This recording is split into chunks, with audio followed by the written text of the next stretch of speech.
man, I'm in my old room, and I just felt the need to do this vlog today because I don't even know, man. So I don't know how I found this. Actually, I do know how I found this, but I'm not going to say because I don't want people to get the wrong idea about things. So basically, I was up this morning checking my phone. Me and this phone are just so problematic. It needs to stop at this point, but it's never going to stop. So I was on my phone this morning looking at stuff, playing phone games like I always do. And I came across this Twitter post where this girl and her boyfriend, the lady was white and the lady was black and the guy was white.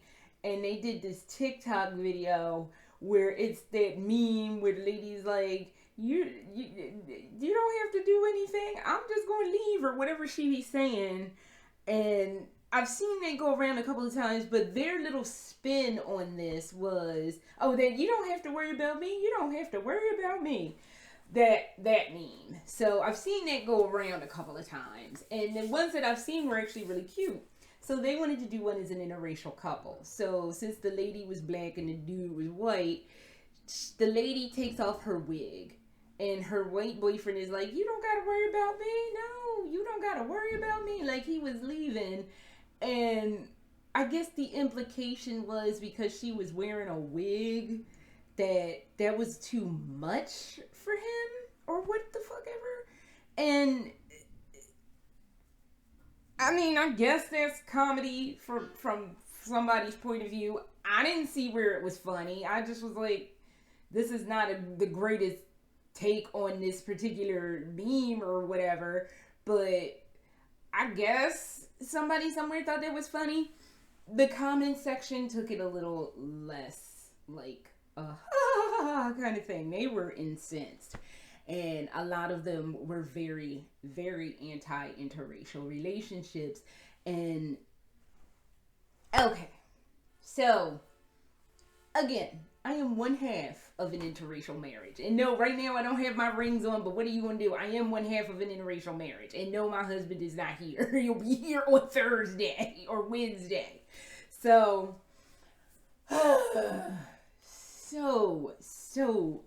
so many thoughts about this. So,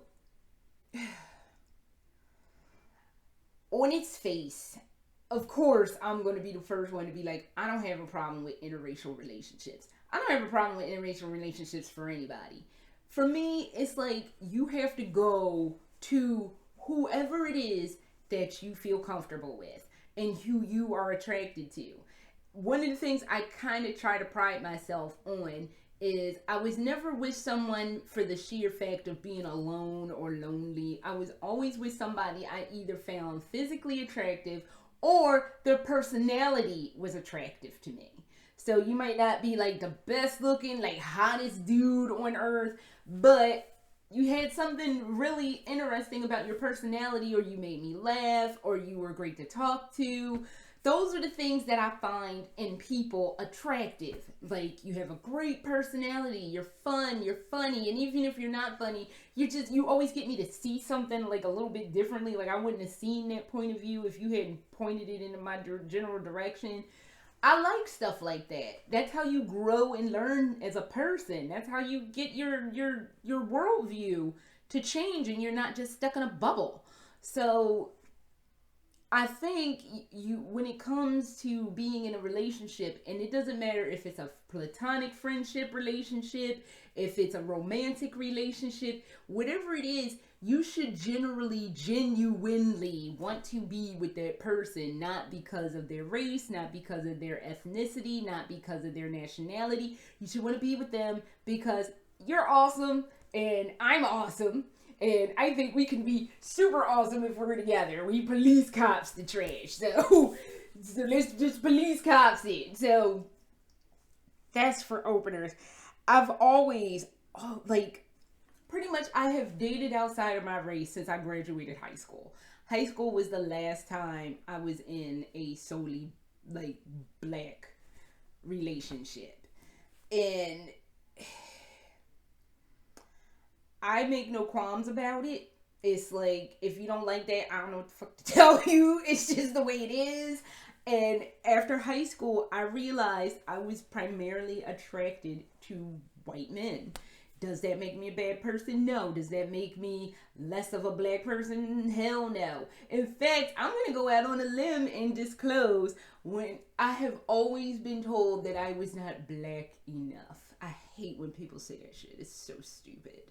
That, oh, you trying to talk like you white. I don't know what that's supposed to mean to me. Like, what does that mean?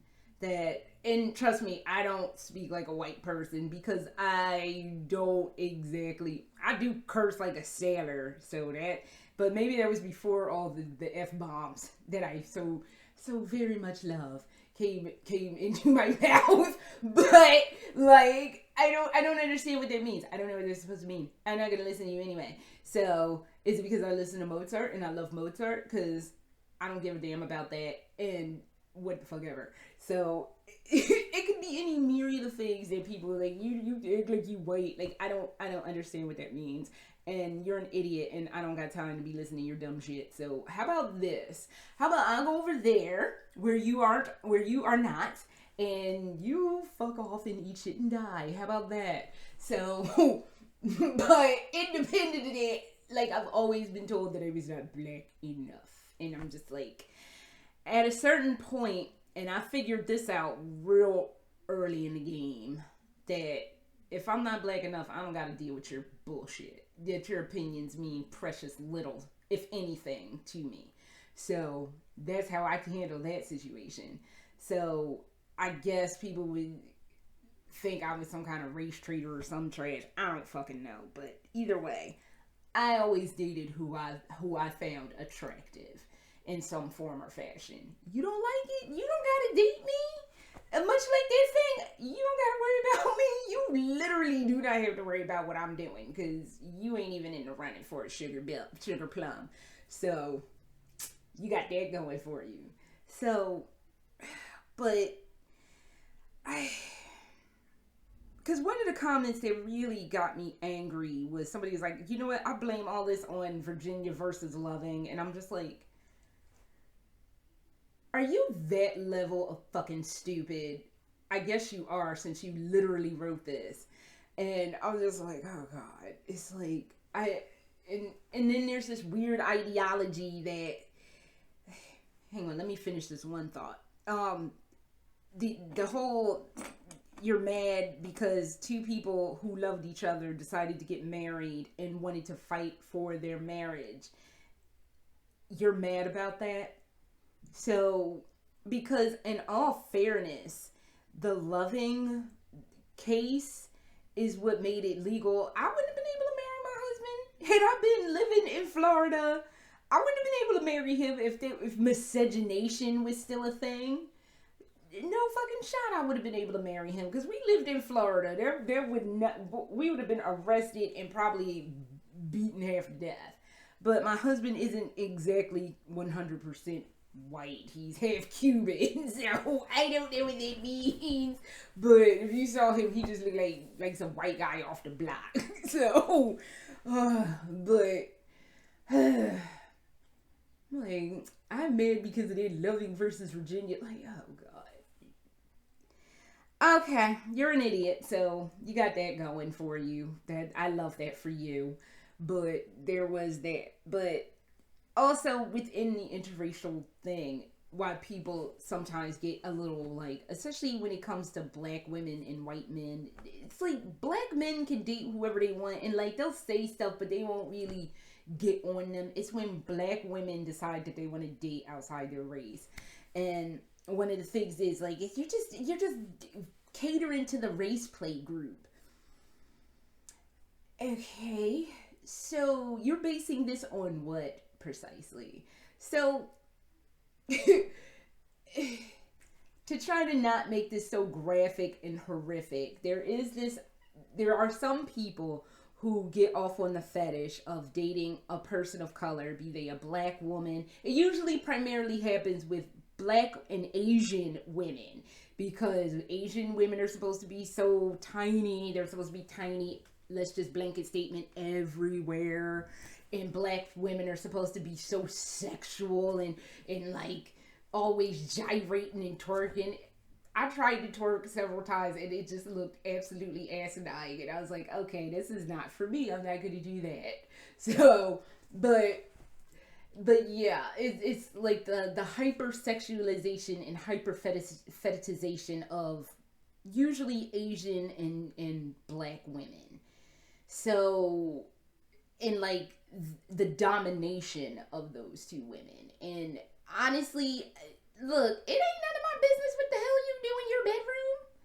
Why are you saying any of my business? Why are you bringing that kind of baggage to my happy marriage? Because that's not what me and my husband do. And I'm not going to tell you what we do because, again, that's our bedroom pillow talk stuff. But that's y'all's baggage trying to throw that baggage into my bedroom. And that is baggage that does not belong in my bedroom. And for the record, I don't give a shit what somebody does in their bedroom. It has nothing to do with me. In fact, I'm going to go out on a limb and say 99.999% of y'all, it don't matter. It doesn't have any effect on any of y'all either. So why you all in somebody's sexual situation? If they want to, look, I have realized in my long decades on this planet that people have to do what they have to do to get whatever weird sex thing that they need together. I am not going to kink shame you for whatever that X thing is. I don't have to be a party to it. 9 times out of 10, somebody's gonna roll out and tell me, and I'm gonna be like, okay, it is not my place to judge, but I really could have lived the whole of my life not hearing this. So, thank you for sharing, but sometimes sharing just ain't caring, and please don't share that with me anymore, because I've heard enough, and my poor ears are like, they're suffering. My poor ears have suffered so much because some of the stuff people have told me about their side stories. I did not 100% ask for that. And even if I kind of asked for it, I ain't asked for that. So, but it's not my place to judge. It's just not my place to have a judgment call on these things. So, I guess. But, hey, if somebody wants to do race play with their partner, as long as everybody's on the same page, they're all consenting, everybody's like fine with it, I guess that's what you need to do, because that's what they need to do to get their jollies off or whatever. Just don't tell me about it, because I don't want to know. So, but the rest of you with it, it's just because somebody's in a racial relationship doesn't automatically mean that they're going to be into race play. Those are discussions that you have when you're on dates with people and you're getting to know people, and you can kind of get a good sense if somebody's fetishizing you just by talking to them. Even before you even go out in public with them, you will get a good sense that somebody's trying to fetishize you or trying to make you to be something that you definitely are not. You will know. It will reveal itself. And if it doesn't reveal itself up front, it'll come up at some point, and it'll be up to you to make that decision whether you want to deal with their trash or not. But not everybody's out to fetishize you. Not everybody's out to like treat you in like some derogatory manner. You gotta talk to people and figure out what their situation is. And then talking to people, yeah, you can figure it out.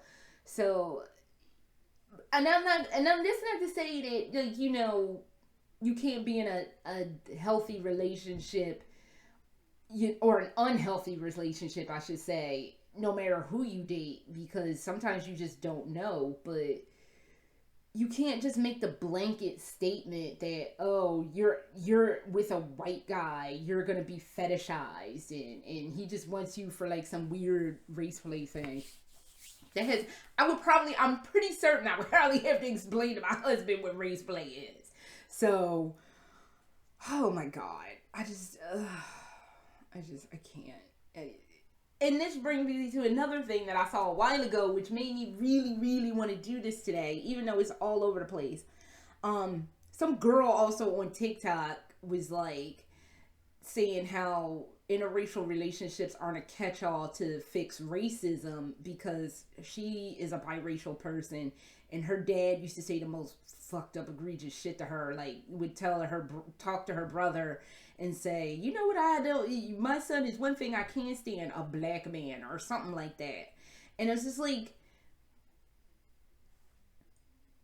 who the fuck didn't intervene when he would say this shit to you or your brother? Why didn't some adult somewhere intervene and just be like, that's fucked up? And maybe got him to see, because maybe he thought in his little, her dad thought in his little deranged mind that he was being funny, and that shit ain't funny. Like, some adult, and that's a failing on the adults in your life. I understand you're a kid and you're still like trying to process existing, let alone existing with somebody that has these gross toxic ideas and think they're funny and think it's humor and think it's cute.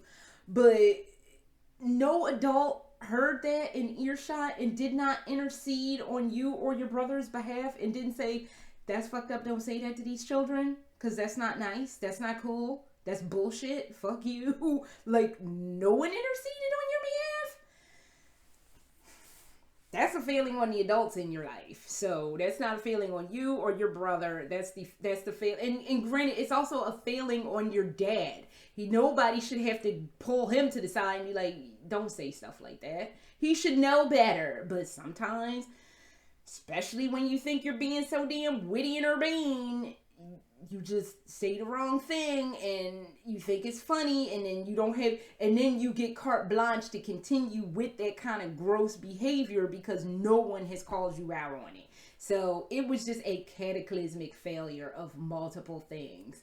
And no, interracial relationships are not a catch-all to solving racism. The only thing that is a save to change racist behavior is, unfortunately, people have to interact with one another. But especially lately, everybody's afraid to interact with one another. And everybody's all scary and weird. And I admit it's scary and weird. But that's the only way you can get people to change. Is, again, you can't be stuck in this bubble of just one group of people. And then you're hearing all this stuff, but no one ever interacts outside of that bubble. You're just in this little bubble. And nothing comes in the bubble, nothing goes out of the bubble. You're just trapped in this bubble. So, literally, the only way racism can ever be fixed is people need to start hanging out in different groups of people. That's literally the only way shit gets solved. But if no one wants to do that, no one wants to take the time to get to know their damn neighbors and whatever, what do you think is going to happen? Oh, you can't trust those people because they're X, Y, and Z. Oh, you can't trust these people because they're just bad and awful and blah, blah, blah. Here's a hot damn news flash for everybody. Everybody's toxic, bad, and gross and problematic. It's just, for me, with problematic behavior, it is just that. It is a pattern of behavior. Everybody's going to have a moment where they snap and pop off and say and do the wrong thing, and you just gotta pray your shame is not public. But everybody's gross, toxic, and bad at a point. But it's if you keep repeating those things and you keep doing the same things over, yeah, that's when you get the label of problematic. But the only way you can fix racism is everybody has got to start hanging out with everybody else. And I don't see that happening because humans, by virtue of being humans, you just want to stick in your comfort zone. You don't want to go out, because God forbid you go out that comfort zone, because if I go out my comfort zone, I might discover that these people aren't that bad. And I don't want to know that. Like, I know you don't want to know that, but honestly, I have had friends of many walks of life. And I am grateful, even if some of those friendships didn't turn out well, I am very grateful that I got to meet so many different kinds of people. And I'm even living in Europe, you still see different kinds of people. So it's just better if you meet different kinds of people. And you always greet them with an open mind and not this closed-minded, oh, these people are like this. This situation is like that. nothing is ever black and white. The world is not. In fact, if you use the world as an example, the world has many different colors. Like the sky is blue, but there are white puff fluffy clouds in the sky. This tree is green, the grass is green. It's a little bit of brown in there. The world is full of color. So it's not just one way. So you can look at that as like people. People aren't all just one way. We're a myriad of different colors. So, and I'm not just talking like, you know, melanin wise. I'm talking as a whole. Some people are good, some people are bad, but even that's not a black and white dynamic. It's whatever your combination of whatever happened to you throughout your life and definitely what's going on in your day. So it's not all like one way. It's not this or that. It's always somewhere in between the two. And I'm sorry this doesn't make sense. It's just, that really irked me today. And the fact that people aren't getting into relationships with other people. Just, I mean, I'm not even saying you gotta date or fuck or anything. Just go out and meet different kinds of people. Because not everybody is a problem. Not everybody's into the most gross, toxic things you can imagine. There are some people in this world that are just real chill and just, you know, want to hang out and be chill. Go find some of them people so you can stop having these bad takes. God damn. So, I know. I really wanted to be poignant today, but it's so hard for me because this is a topic that, again, is kind of close to home because that's the home I live in. And it's just like, really, we doing that now? We really, As for them people that started their TikTok mess, I get what the joke was supposed to be. I really do, but that, as they say, that ain't it. That ain't it. I honestly, if you're gonna not date somebody for something as shallow as wearing a wig, which everybody wears wigs, everybody wears weaves, everybody does it. Nobody's fucking special in this. So, if you're gonna not date somebody for a superficial reason like that, I don't even know. You deserve to be kicked in the balls, basically, and try to do something better for your TikTok. I mean, I understand, like, it beats licking light sockets for views and clout, but oh my god, I just and don't lick light sockets for views and clout. But I don't know, I'm all over the place, but do better, y'all. There's better comedy out there than that. You can find it. Just search around and you'll find some comedy somewhere, because that wasn't it. So that is all I have for now. And I don't know. I'm just annoyed and floored at the same time. I don't know why you be annoyed and floored, but there I am. I'm right on that avenue. So until next time.